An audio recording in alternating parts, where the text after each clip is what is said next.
안녕하세요, 돈테크맨 강동훈 에디터입니다. 이번 영상부터는 투자자산에 대해서 본격적으로 다뤄보겠습니다. 지금 가장 핫한 이슈, 주식에 대해서 짚어볼 텐데요. 최근 사회 분위기를 느껴보면 주식 계좌를 갖고 있는 사람보다 안 갖고 있는 사람 찾는 게 더 빠를 정도로 주식하는 분이 굉장히 많아졌습니다. 개인 투자가 활성화된 분위기는 바람직하지만 아쉽게도 안타까운 부분은 주식이 뭔지 어떤 특징이 있는지보다 그냥 사두면 오르겠지 라는 느낌적인 느낌으로 거래한다는 것입니다. 마냥 틀렸다는 건 아니에요. 근데 샴푸 사려고 마트 갔을 때 아무거나 그냥 사진 않잖아요. 뭔지는 알고 사야지 그 다음이 있습니다. 실전 투자를 하기 전에 이것만 알고 있어도 그렇구나 하실 거예요. 이것만 알아도 고가의 회비를 내고 주식 종목 추천을 해주는 리딩방이나 불법 거래 피해자가 되지 않을 수 있습니다. 주식은 쉽게 말해서 회사를 사는 것입니다. 반대로 채권은 회사에 돈을 빌려주는 거죠. 주식이 필요한 궁극적인 이유는 회사가 돈을 벌려고 사업을 하는데 사업을 하기 위해서 돈이 필요하죠. 자금을 조달하는 방법 중에 하나가 회사를 여러 등분의 지분으로 나눈 것을 주식이라고 합니다. 그리고 내가 산 지분을 돈을 주고받으면서 시장에서 거래하는 것이죠. 예를 들어 볼게요. 만약 한국유가증권 시장, 코스피라고 하죠. 여기서 상장된 돈테크맨이라고 하는 회사가 있어요. 이 회사를 100등분으로 쪼개고 한 등분당 가격은 100원이라면 이 회사의 시가총액은 100원 곱하기 100등분 조각인 10,000원이 되는 거죠. 여기서 각 등분된 회사의 조각은 회사의 지분이라고 표현하고 일주라고 씁니다. 주식을 갖고 있는 사람은 주주라고 하죠. 총 100등분된 회사의 조각 중에 10개를 갖고 있다면 10%의 지분을 갖는 주주가 되는데 10%의 지분을 갖는다는 의미는 회사의 10%만큼의 권리를 주장할 수 있고 또 이익의 10%를 갖고 갈 수 있다는 의미입니다. 이것을 배당이라고 하죠. 주주 중에 일정 비율 혹은 일정 액수 이상 주식을 갖고 있으면 대주주라고 하는데 현행 기준은 1% 이상 지분 혹은 10억 이상의 주식 가치를 갖고 있다면 대주주 요건에 해당됩니다. 10억 기준은 곧 있으면 3억으로 낮아질 예정이에요. 대주주 기준이 3억으로 낮아진 시점에 삼성전자의 대주주가 되고 싶다면 영상 촬영일 기준 삼성전자 한 주당 82,000원인 주식을 3,660개 정도 사면은 3억 원 이상이 돼서 대주주가 될 수 있습니다. 대주주가 되면 혜택은 국민으로서 우리나라에 더 많은 기여를 할 수 있습니다. 주식에 대한 개념은 여기까지 얘기를 하도록 하고 거래하는 방법을 알아보겠습니다. 주식을 거래하는 방법은 생각보다 쉬워요. 요즘은 쇼핑할 때 오프라인보다 온라인 쇼핑을 많이 하시죠. 주식도 온라인 쇼핑과 똑같은 개념입니다. 증권사가 쿠팡이나 네이버, 지마켓 등 온라인 쇼핑 플랫폼과 같은 상점 역할을 하고 주식 등의 금융자산을 물건처럼 이렇게 구매를 하는 개념입니다. 국내 주식을 거래하고 싶다면 삼성증권, 미래에셋대우, 키움증권 등 본인이 선택한 증권사에서 주식거래 계좌를 개설하고 사고 싶은 주식을 사고 팔 수 있습니다. 그럼 우리나라가 아닌 미국이나 유럽, 중국 등 해외 주식 거래는요? 해외 주식을 취급하는 증권사 계좌를 통해서 현지 장이 열리는 시간대에 구매를 하면 됩니다. 온라인 쇼핑과 한 가지 다른 점은 정해진 시간에만 거래를 할 수 있다는 점인데요. 우리나라는 평일 오전 9시부터 오후 3시 30분까지 거래를 할 수 있고 거래 시간 전후로 장 외 거래를 할 수도 있습니다. 또한 해외 시장은 국가별 시차가 존재하기 때문에 장 열리는 시간이 각각 다릅니다. 거래할 수 있는 시장을 국가별 거래소라고 할 수 있고 거래할 수 있는 상점이 바로 증권사입니다. 재래시장으로 비교 한번 해볼까요? 시장 운영 시간 안에서만 가게에서 이렇게 물건을 사고 팔 수 있잖아요. 이때 재래시장 역할이 국가별 거래소이고 물건을 사고 팔 수 있는 가게가 각 증권회사입니다. 주식을 사고 파는 방법은 생각보다 간단해요. 거래하고 싶은 증권사를 선정해서 MTS를 켜고 그리고 계좌를 만들고 돈을 넣고 현재가를 확인해서 매수 주문을 넣고 체결이 잘 되었는지 확인하면 끝!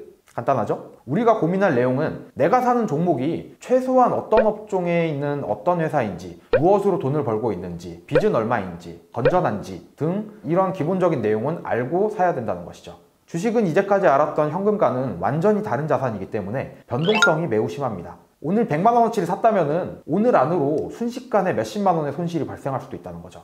종목을 추천받아서 그냥 구매를 하는 경우에 내가 모르는 변동성이 오르락내리락 심하게 있기 때문에 심리적으로 매우 불안해진다는 거죠. 내가 하고 있는 일에 지장이 갈 정도로 많이 불안해질 수도 있어요. 자칫 손실을 볼 확률도 높지만 왜 그런지 알았을 때는 이미 늦었다는 겁니다. 본 내용을 전망하기 위해서 금리나 환율 이런 기초적인 경제 지표를 공부하고 기업의 재무제표를 공부하고 지속적으로 모니터링을 하는 이유입니다. 다음은 주의사항에 대해서 알아볼게요. 주식 추천 종목, 이것만 사면 무조건 오른다 주위에서 주식 투자하는 사람이 넘쳐나고 사회적 분위기를 악용하는 리딩방 등 이 같은 업체가 매우 많아졌습니다. 피해보시는 분들도 많고요. 네, 주식을 추천받는다는 것은 생각보다 위험한 일이 될 수가 있어요. 왜냐하면 내가 피땀을 흘려서 번 돈을 다른 사람에 대한 판단에 맡기기 때문이죠. 추천받는 게 맹목적으로 나쁘다는 건 아니에요. 하지만 주의를 기해야 된다는 것입니다. 참고 정도 하면 좋겠네요. 네, 하나씩 살펴보겠습니다. 첫 번째, 본인이 원칙이 하나라도 있어야 됩니다. 월 적립식으로 얼마나 산다, 몇 퍼센트의 손실까지 견디거나 정리를 한다, 전체 자산의 몇 퍼센트만 주식을 투자를 한다든지, 내가 가진 현금으로만 투자를 한다든지, 하루에 몇 시부터 몇 시까지만 거래를 한다 등 본인의 기준이나 생활 습관에 대한 이런 포지션들이 있어야 됩니다. 주식에 대해서 전문적으로 알지 않아도 원칙만 굳건하다면 여러 인터넷 뉴스나 매스컴에 휘둘리거나 남의 말에 휘둘리진 않을 수 있습니다. 그들은 나의 자산 증식이나 하락에 특별한 관계가 없는 점을 인식하셔야 됩니다.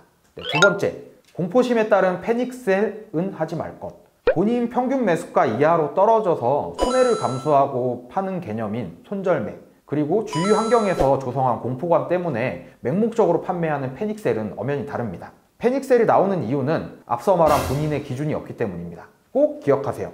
내 기준에 따른 손절과 단순한 공포감에서 오는 패닉셀은 다릅니다. 세 번째, 기본적인 경제 지식 갖추기. 주식의 대표적인 분석 방법은 기술적인 분석, 기본적인 분석, 이렇게 두 종류가 있어요. 기술적 분석은 기업의 지표와 차트 등 과거의 실적 데이터를 두고 앞으로를 전망하는 방법입니다. 기본적 분석은 기업의 현재 재정 상황과 업계 동향 등 내재적 가치에 따라 전망하는 방법입니다. 금융업계 관계자가 아니라면 실제로 모든 분석을 하기라는 현실적으로 굉장히 힘들어요. 하지만 주가에 영향을 주는 아주 기본적인 경제 지표들이 있습니다. 예를 들면 금리, 통화량, 환율, 물가 등 눈에 보이는 경제 지표가 있고, 현재 진행형인 미중 무역 전쟁, 아니면 우리나라와 일본의 관계, 미국의 대선 결과 등 사회에 여러 가지 이슈들이 있어요. 내가 보유한 주식의 기본적인 경제 지식만 갖추어도 주가가 왜 이렇게 움직이는지, 정상적인 건지 비정상적인 건지 이 정도는 가늠할 수가 있어요. 네 번째, 주식 가격 이외에 거래 관련된 비용 알아보기. 주식은 사고 파는 빈도수가 높은 편이라서 변동폭이 생각보다 크고, 그리고 보이지 않는 비용이 많이 들어갈 수 있어요. 이 내용은 국내 주식과 해외 주식, 그리고 ETF까지 모두 다른 방식으로 적용이 됩니다. 국내 주식을 거래할 때는 거래세, 그리고 배당을 받을 때 발생하는 배당세, 금융소득이 매우 많다면 타소득과 합산되는 종합소득세가 있을 수 있습니다. 또한 해외 주식 거래할 때는 굉장히 주의를 하셔야 되는데요. 이때는 양도소득세가 적용이 되는데 가장 중요한 부분은 환율에 대한 이해입니다. 국내 주식은 원화로만 거래를 하기 때문에 크게 복잡하진 않아요. 근데 해외 주식을 거래할 때는 주식 차익으로 수익이 많이 발생을 하더라도 매도하고 수익을 실현시키는 시점에 환율이나 세금이 생각보다 많이 부과돼서 실제 소득은 마이너스가 될 수 있어요. 그래서 미국 주식이나 중국 주식을 거래하는 것이 한국 주식을 거래하는 것보다 복잡해지는 이유입니다. 환율과 세금, 각종 비용에 대해서 이해를 하고 있어야 실제 거래할 때 의미 있는 소득을 손에 거머쥘 수가 있습니다. 네, 주식은 이제 알겠는데 그럼 주식형 펀드는 뭔가요? 똑같은 거 아닌가요? 주식은 내가 직접 물건을 사고 파는 직접 투자예요. 근데 변동성이 심해서 그냥 맹목적으로 접근하기에는 위험한 요소가 많습니다. 때문에 타업종에 종사하는 비전문가가 쉽게 접할 수 있고 주식보다 변동성을 줄여서 거래할 수 있도록 만든 간접 투자가 바로 펀드입니다. 펀드를 보면 크게 주식형, 채권형, 혼합형, 부동산형 여러 가지로 분류가 되고, 한 개의 펀드 안에 수십 수백 개의 주식 등 자산들이 분포되어 있습니다. 펀드를 만들고 관리하는 회사를 자산운용사라고 하고요. 펀드 안에 있는 자산을 사고 파는 분들을 펀드 매니저라고 합니다. 또 펀드를 주식처럼 거래할 수 있도록 거래소에 상장시킨 것이 ETF입니다. 내가 직접 여러 종목의 주식을 바구니에 담고 운용하는 것을 포트폴리오라고 하죠. 펀드는 이 포트폴리오를 일반인인 나 대신에 전문가가 대신 운용해주는 개념이죠. 주식과 펀드 각자 장단점이 존재합니다.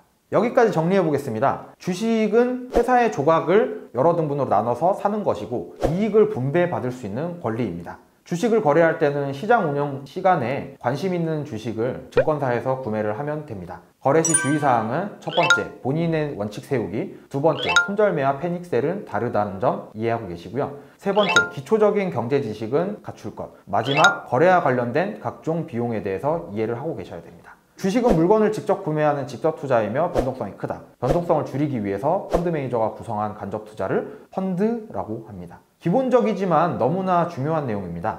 만약 이런 걸 왜 해야 돼? 이 내용이 뭐가 중요해? 돈만 벌면 장땡이지. 맞아요. 이렇게 생각하실 수도 있는데 실제로 거래하시다가 심리적으로 불안함을 한번 느껴보시면은 아, 이게 뭐 때문에 중요하구나. 이런 점을 이해하실 수가 있습니다. 이제 좋아요와 구독은 필수. 더 좋은 영상으로 찾아뵙겠습니다. 빠이!